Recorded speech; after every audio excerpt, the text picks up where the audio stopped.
मैं तुमसे पूछूं तुम अपने माइंड का कितना परसेंट यूज़ करते हो तो तुम कहोगे 100%। लेकिन ये सरासर झूठ है। तुम अपने माइंड का सिर्फ 10% यूज़ करते हो।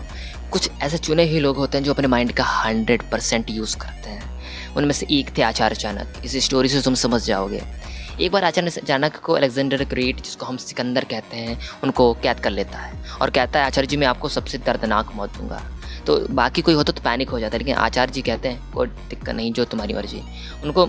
उनको मारने के लिए वो एक लोहे का भैंसा, सांड, वही जो समझना है समझो, उसको लाते हैं। फिर उसके नीचे आग लगाते हैं और उसके नीचे अंदर रखने वाले होते हैं चाणक्य जी को। लेकिन उनसे पूछते हैं आपकी आखिरी इच्छा क्या है। तो वो कहते हैं मेरी आखिरी इच्छा है कि मैं इस मिट्टी में मरा हूँ, तो इस मिट्टी में जन्म लिया हूँ और इस मिट्टी में मरूंगा। तो ये कहते हुए अपने शरीर में चारों तरफ पूरी जगह पर मिट्टी मिट्टी लगा लेते हैं। फिर उस अंदर के जाते हैं, थोड़ी देर चिल्लाते हैं, सबको लगता है कि अब आचार्य जी बच नहीं पाएंगे और थोड़ी देर में वो मर जाएंगे। और ऐसा होता है, लोग उनकी लाश को निकाल के नदी में फेंक देते हैं। लेकिन कुछ मिनटों बाद आचार्य जी वहाँ से तैरते हुए चले जाते हैं, जिसे देख के हर कोई हैरान हो जाता है।